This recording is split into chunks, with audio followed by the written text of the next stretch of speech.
మేము చేసిన పనికి పెద్ద గొడవ అయితే అయింది మా రూమ్ లో. నాన్ స్టాప్ గా 1 అవర్ నుంచి ఎవరితోనో ఫోన్ మాట్లాడుతున్నాడు మావా. ఇంకా చూద్దామని చెప్పేసి దగ్గరికి వెళ్తే అసలు రానిట్లేదు మామ, తోచేస్తున్నాడు అక్కడి నుంచి. ఇంకంటే మేము డిస్టర్బ్ చేస్తామని చెప్పి అట్లా లేసి బయటకి వెళ్ళిపోతాను మామ, సిగ్గుపడితో ఫోన్ మాట్లాడుకుంటూ. ఇంకా అప్పుడే అర్థమైంది ఎవరితో అమ్మాయితో మాట్లాడాలని చెప్పేసి. ఇంకెక్కడికి వెళ్ళేదాన్ని రెడీ అయితే అవుతున్నాడు మామ. ఇంకా అడిగితే చూడండి మామ, వాడు ఏమన్నాడు అసలు. ఇంకో వాడు అలా రెడీ అయితే అయిపోతున్నాడు మామ. షర్ట్ చూడండి, ఒక చేత ఐరన్ చేస్తున్నాడు, ఒక చేత ఫోన్ మాట్లాడుతూ. కష్టం పగలు కూడా రాకూడదు అసలు. ఇంకో వాడు ఆ షర్ట్ నీట్ గా అరేంజ్ చేసి అక్కడ పెట్టేసిపోయాడు మా వాష్రూమ్లోకి స్నానం చేద్దామని చెప్పేసి. ఇంకా ఎలాగైనా కానీ వాడిని అక్కడికి పోనీకుండా చేయాలని చెప్పి వాడి షర్ట్ అయితే నీళ్ళ తడిపేసి మా. ఇంకా అలా నీళ్ళ తడిపేసి వాడు కంటకుండా అట్లా సైడ్ అయితే పెట్టాం మావా. ఇంకోటి అలా స్నానం చేసి బయటకు వచ్చాడు మామ. బయటకు వచ్చి చూడండి ఏం చేస్తున్నాడు, దానికి అద్దెలే అసలు వెళ్తామని చెప్పేసి. ఇంకా మన చేసి మాకైతే చిన్న ఊరాలేదు మామ, ఎలా నవ్వుకున్నా చూడండి ఒకసారి అసలు.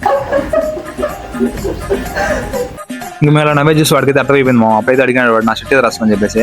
ఇంకా వాడి షర్ట్ మనం నెల తడిపేసాం కదా మామ, అదైతే వాడికి చూపించాము. వాడు చూపిస్తాను చూడండి నెల ఎక్కాడు అసలు. నేను వేరే షర్ట్ అర్జెంట్గా వెళ్ళాలి, ఏంద్రా మీరు ఎట్లా చేసి అని చెప్పి పోగా వెళ్ళిపోయాడు మామ అయితే బయటకు అసలు.